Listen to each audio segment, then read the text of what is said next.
मित्रांनो, तुमचं पुन्हा एकदा GB स्टोरी टेलर या यूट्यूब चॅनलवर स्वागत आहे। आजच्या आपल्या गोष्टीचं नाव आहे पछाडलेली बस। लेखक कुमार। पण गोष्ट सुरू करण्याआधी जर कोणी या चॅनलवर पहिल्यांदाच आलेले असाल तर त्यांनी या चॅनलला सबस्क्राईब करायला विसरू नका। चला तर मग अजिबात वेळ न घालवता गोष्टीला सुरुवात करूया।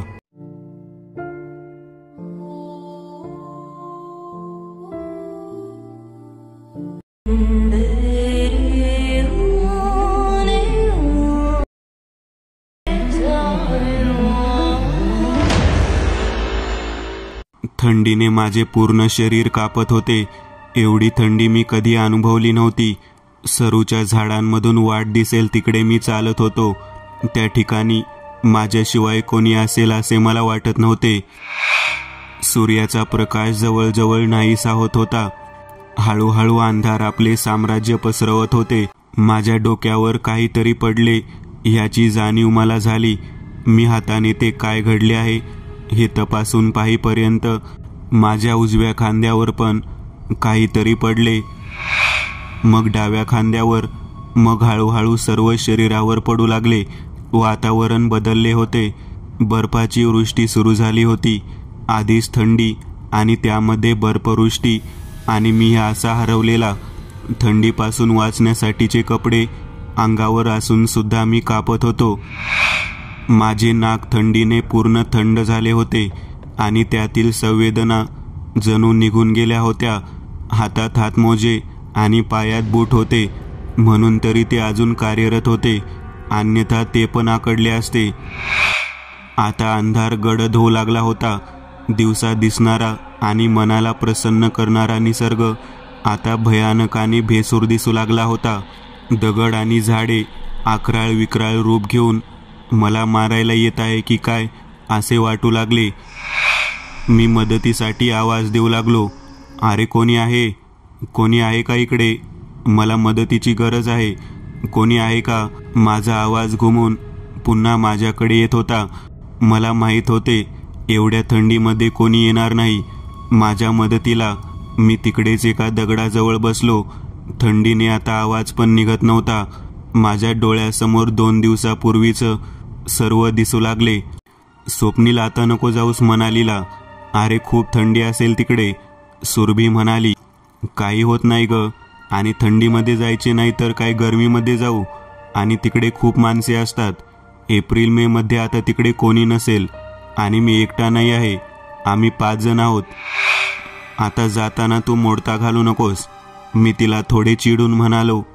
तशी ती थोड्या रागात माझ्या घरातून निघाली। मला माहीत होते तिचा राग जास्त टिकणार नाही, आणि रात्री निघताना तिला फोन करून बोलून तिचे मन वळवेन, आणि झाले पण तसेच। तिने दिलेल्या सूचनांमध्ये तिची माझ्याबद्दल असलेली काळजी स्पष्ट दिसत होती। सकाळी आम्ही सर्व दिल्ली ट्रेनने उतरून मनालीपर्यंतचा प्रवास बसने केला। त्या दिवशी आणि दुसऱ्या दिवशी जास्त बाहेर पडलो नाही, कारण आम्हाला आरामाची गरज होती। तिसऱ्या दिवशी आम्ही स्कीइंगसाठी निघालो। आमच्या सोबत एक लोकल ड्रायव्हर कम गाईड होता।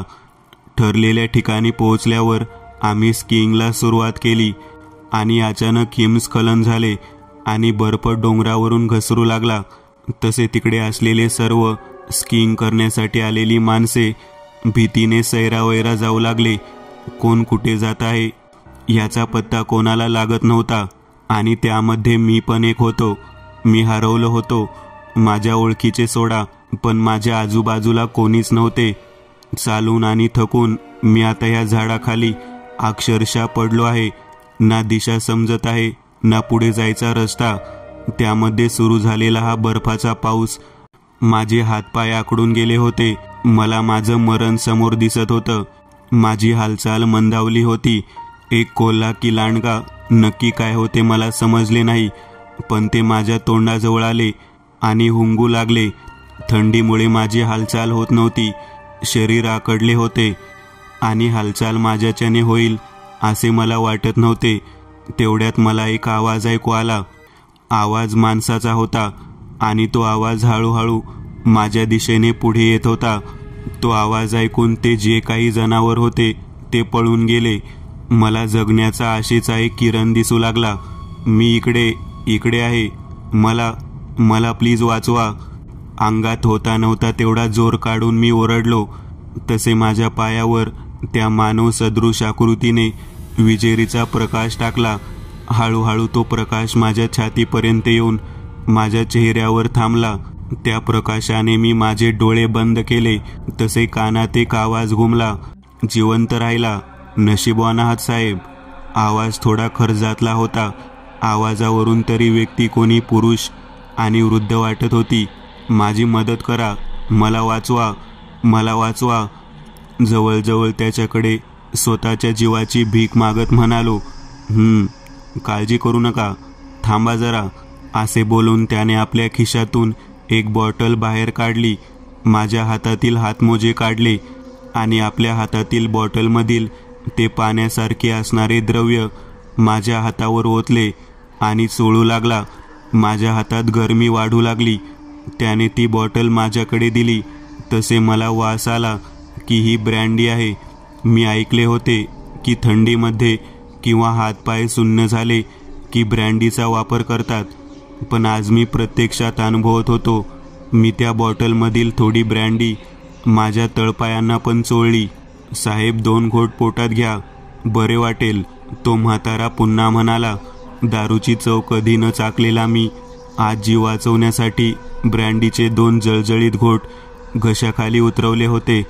काही क्षणात मला आतून गरमी जाणवू लागली, म्हणून मी अजून एक घोट घेण्यासाठी बॉटल ओठाजवळ नेली. तसे त्या म्हाताऱ्याने ती माझ्या हातातून हिसकावून घेतली.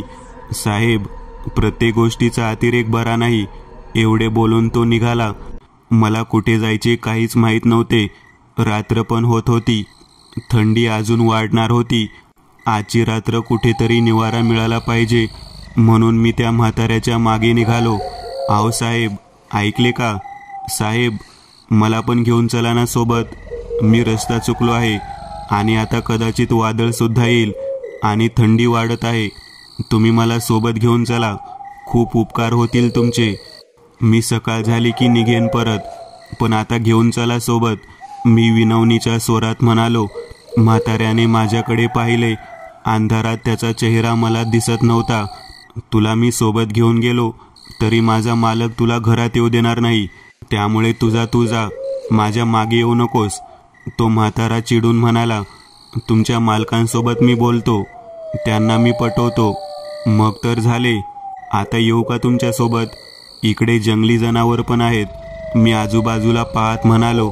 तो म्हातारा काहीच बोलला नाही, शांतपणे चालत राहिला आणि मी सुद्धा हातबल होऊन त्याच्या मागे चालत राहिलो. मध्ये मी पुन्हा बोलण्याचा प्रयत्न केला. ते मगाशी काय आले होते माझ्याजवळ मला हुंगायला. मी काहीतरी बोलायचे म्हणून विचारले.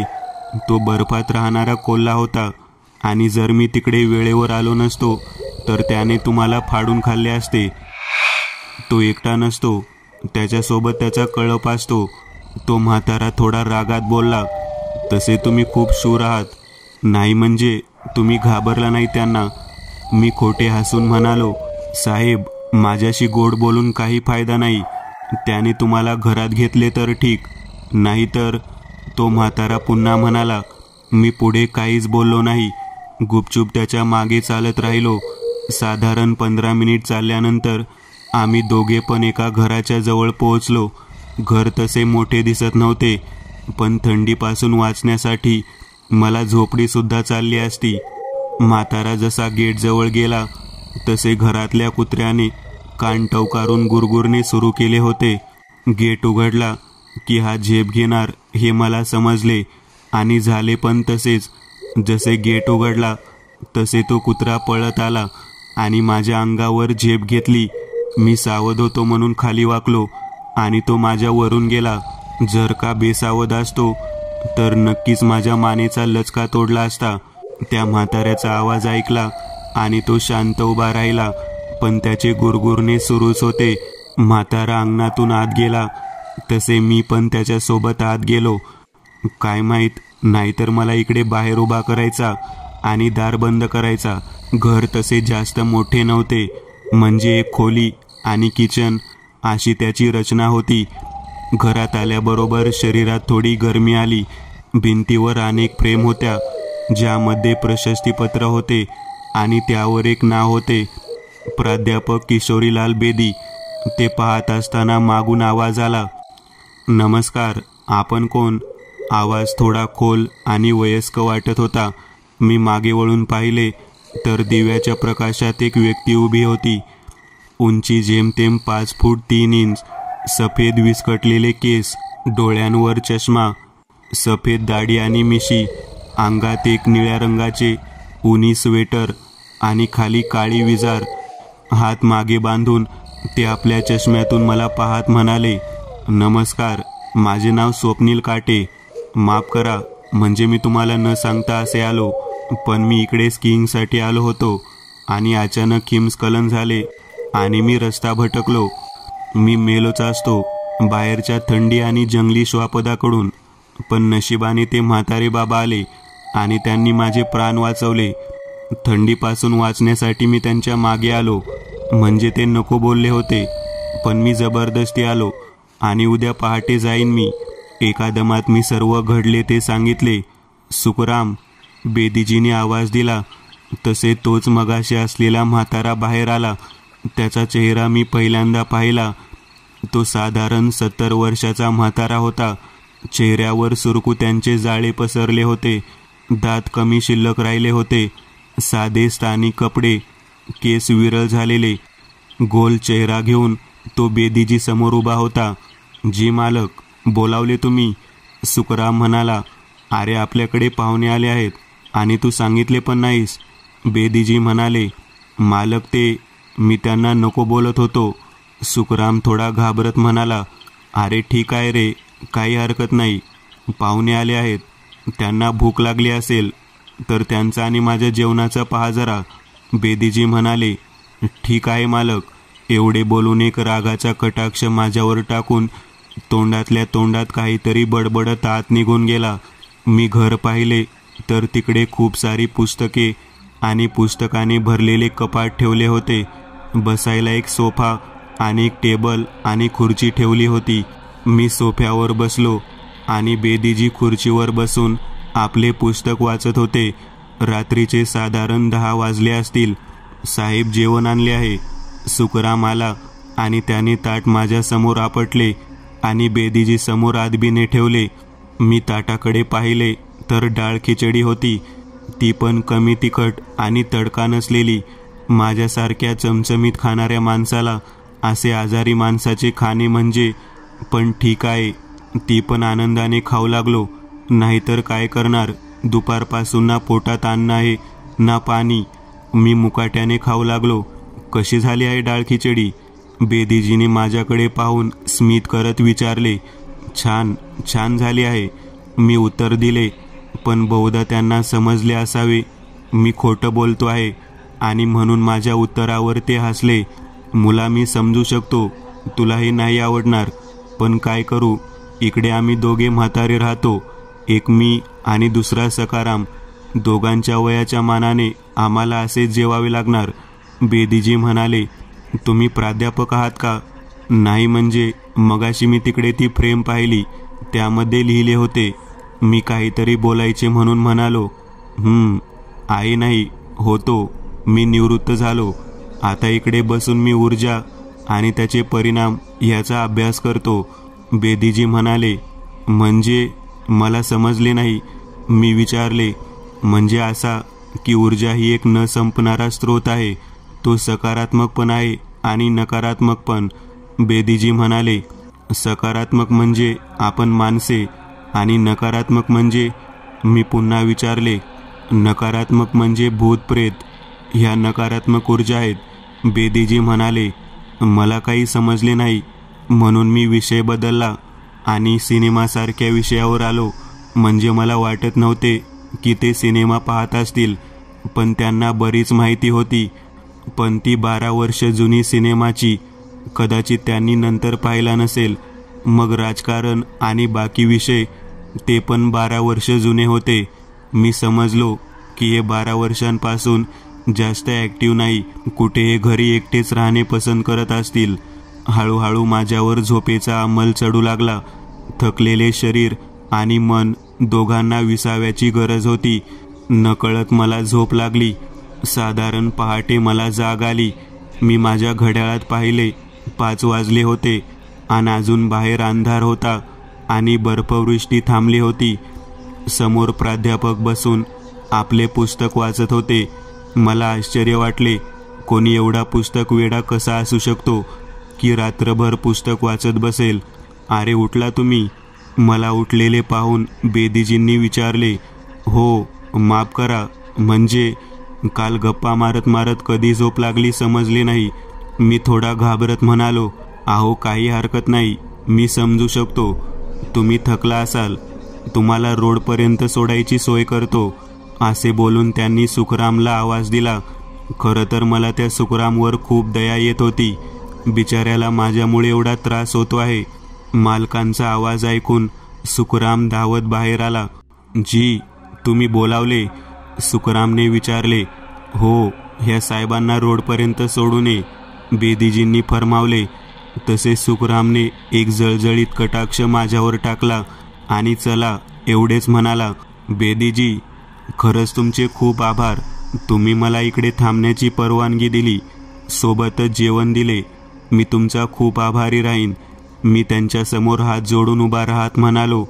अरे आभार नको, मी माझे कर्तव्य केले, बोलून त्यांनी शेजारील कपाट उघडले आणि त्यातून एक छोटी काचेची बॉटल काढली, ज्यामध्ये पाण्यासारखे काहीतरी होते. त्यांनी ती बॉटल माझ्या हातात दिली आणि म्हणाले, ही बॉटल राहू द्या जवळ. मध्ये काही वाटले तर वापर करा, नाहीतर हॉटेलला पोहोचला की पिऊन टाका.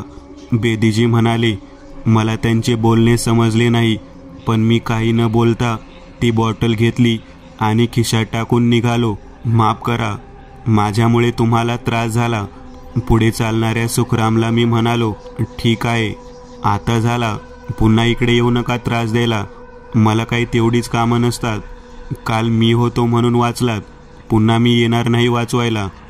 सुखराम चिडून म्हणाला, पण त्याच्या चिडण्याचा मला राग येत नव्हता, कारण त्याने माझा जीव वाचवला होता. 10 मिनिटात आम्ही रस्त्यावर पोहोचलो. बर्फ पडला होता, पण गाड्याचे येणे जाणे सुरू होते. सुखरामने मला तिकडे सोडले आणि म्हणाला, इकडे तुम्हाला गाडी मिळेल शहरात जाण्यासाठी, पण गाडीत बसण्याआधी एकदा नीट पहा आत किती लोक आहेत. त्याचे बोलणे मला समजले नाही, पण फक्त मान हलवली, कारण त्याला विचारले असते तरी त्याने मला उत्तर दिले नसते. तो झपाझप पावले टाकत अंधारात नाहीसा झाला, जसे की त्याला त्या अंधाराने गिळून टाकले असावे. बर्फवृष्टी थांबली असली तरी थंडीचा जोर काही कमी होत नव्हता. मी तिकडे कोणती गाडी येते का याची वाट पाहत उभा होतो आणि अचानक एका गाडीचा हॉर्न मला ऐकू आला. मी मनात खूप खुश झालो. हळूहळू 2 दिवे दिसू लागले. ती एक बस होती. मी गाडीला हात केला तसे ती बस थांबली आणि दरवाजा उघडला गेला. कुठे जायचे आहे साहेब? एक थंड आवाजाने मला विचारले. शहरात जायचे आहे, मी उत्तर दिले. या बसा, सोडतो. तसे पण आमचे काम तुमच्यासारख्या माणसांना योग्य ठिकाणी सोडणेच आहे, तो आतील इसम त्याच्या थंड आवाजात म्हणाला. मी आत शिरलो. 25 सीटची ती मिनी बस होती. आतमध्ये जास्त गर्दी नव्हती. 3 स्त्रिया आणि 4 पुरुष एवढेच त्या बसमध्ये होते. पण एक गोष्ट होती, ती म्हणजे प्रत्येकाने तोंड झाकून घेतले होते. बस सुरू झाली. बाहेर गार वारा लागत होता, पण आतमध्ये मला मांस सडल्यासारखा वास येऊ लागला. मी अस्वस्थ झालो. तो वास काही केल्या कमी होत नव्हता.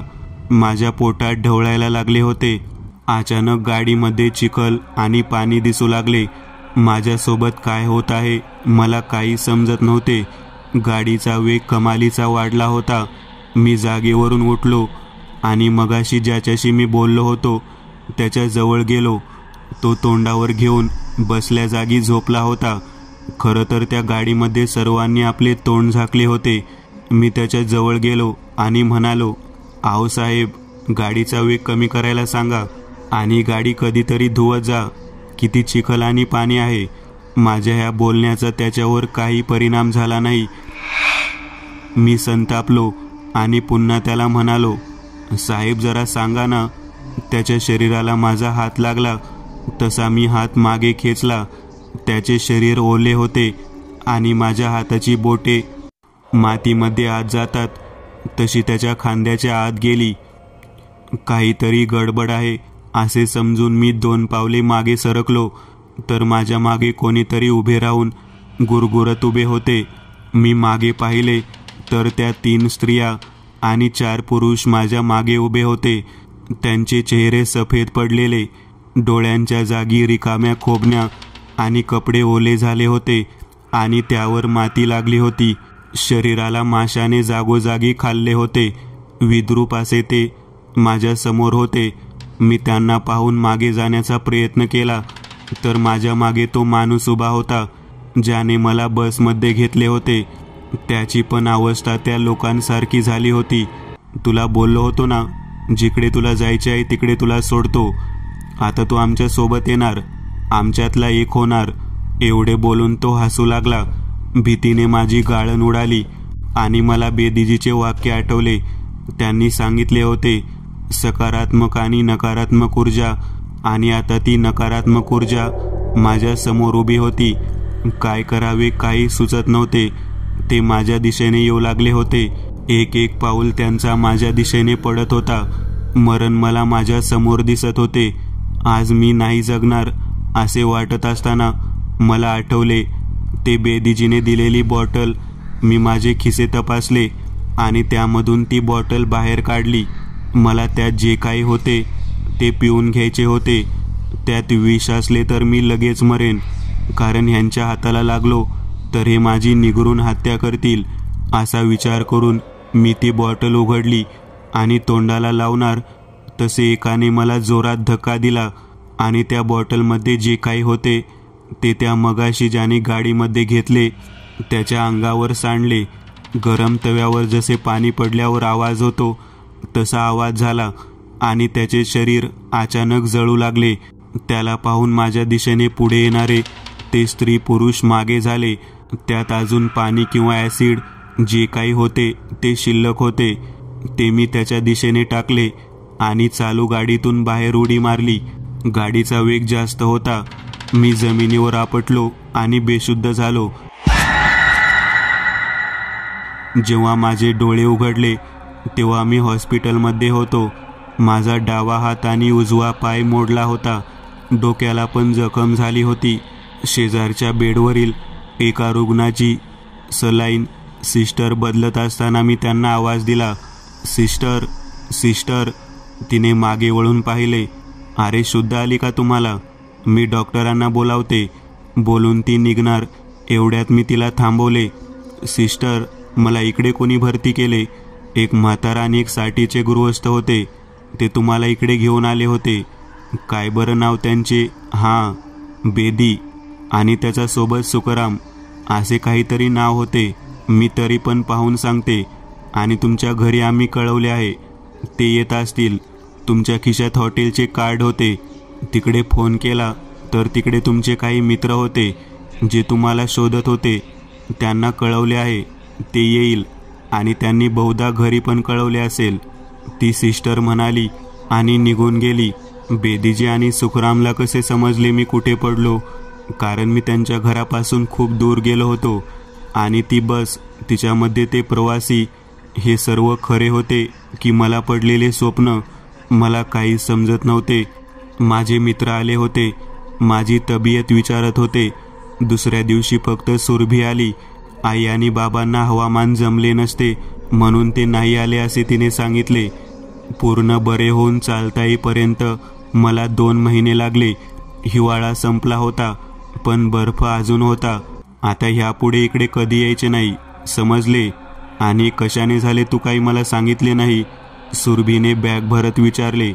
सुरभी, मला एक सांग, या 2 महिन्यात सुखराम किंवा बेदी म्हणून कोणी मला भेटायला आले होते का? उत्सुकतेने मी विचारले. नाही. का रे, असे का विचारले? आणि आहेत कोण हे दोघे? सुरभीने विचारले. कोणी नाही, मी अर्ध्या तासात जाऊन येतो, तू तयार राहा, मी म्हणालो आणि बाहेर निघालो. आता कुठे जातो आहे, आपल्याला निघायचे आहे ना, सुरभी चिडून म्हणाली. हो माहीत आहे, फक्त अर्धा तास, मी येतोच, बोलून मी बाहेर आलो.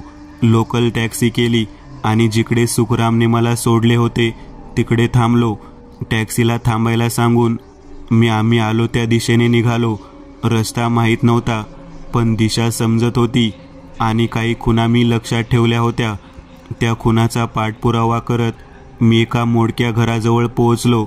एक घर मोडलेले, वातावरणाचा मारा खाऊन जर्जर झालेले माझ्या समोर उभे होते. खरं तर माझ्या डोळ्यांवर विश्वास बसत नव्हता की हे घर तेच होते जिकडे 2 महिन्यापूर्वी मी राहिलो होतो. आणि 2 महिन्यात त्याची अशी अवस्था. मी आत गेलो तर सर्व घर मोडलेले होते. भिंतीवर फ्रेम होत्या पण तुटलेल्या. पुस्तक, कपाट, टेबल काहीच नव्हते. सर्व सपाट होते. छत तुटली होती आणि जमिनीवर बर्फ जमा होता. हे कसे शक्य आहे? मी पाहत असताना बाहेर कोणाची तरी चाहूल मला लागली. तसे मी पळत बाहेर आलो. बाहेर एक माझ्या वयाचा मुलगा उभा होता. कोण आपण आणि इकडे काय करत आहात? त्या मुलाने रागाने विचारले.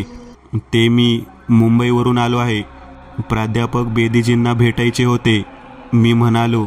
माफ करा साहेब, पण बेदीजी आता ह्या जगात नाहीत, तो मुलगा म्हणाला. काय, कधी झाले? आणि त्यांच्यासोबत तो म्हातारा होता, सुखराम, मी आश्चर्याने विचारले. ते दोघे पण या जगात नाही आहेत. प्राध्यापक आणि माझे बाबा म्हणजे सुखराम आजपासून 12 वर्षांपूर्वी पहाटेच्या बसने शहरात काही कामाने जात होते. नदीचा पूल तुटून बसचा अपघात झाला, ज्यामध्ये माझे बाबा, प्राध्यापक आणि अजून 4 पुरुष, 3 महिला सोबत वाहन चालक आणि वाहक ह्याचा पण मृत्यू झाला. आताच 2 महिन्यापूर्वी त्यांचे वर्षश्राद्ध झाले, जेव्हा वादळ आले होते, तो मुलगा म्हणाला. आणि माझ्या पायाखालची जमीन सरकली. म्हणजे मला वाचवणारे आणि मला मारण्याचा प्रयत्न करणारे ह्याचे अस्तित्व नव्हते. बेदीजींनी सांगितलेले वाक्य मला आठवले. ऊर्जा सकारात्मक पण असते आणि नकारात्मक पण. मी दोन्ही ऊर्जा पाहिल्या आहेत. त्या दिवशी जे घडले ते मी अजून कोणाला सांगितले नाही, कारण कोण माझ्यावर विश्वास ठेवेल की नाही माहीत नाही. तुम्ही ठेवाल ना विश्वास? मित्रांनो, आज पुरतं एवढंच. तुम्हाला जर काही गोष्ट आवडली असेल तर नक्की लाईक करा. तुमच्यापैकी बरेचसे जण व्हिडिओ लाईक न करताच पळून जातात, पण हा जर व्हिडिओ तुम्ही लाईक केला तर मला जरा बरं वाटेल आणि असेच भारी भारी व्हिडिओ बनवायची माझ्यात एनर्जी येईल. त्यामुळे नक्की लाईक करा. आणि अजूनही कोणी या चॅनलला सबस्क्राईब केलेलं नसाल तर लगेच सबस्क्राईब करून टाका. आणि बाजूची घंटी ती मात्र दाबायला विसरू नका. देवाची घंटी आहे ती. चला तर मग पुन्हा भेटूया अशीच एक आगळी वेगळी गोष्ट घेऊन पुढच्या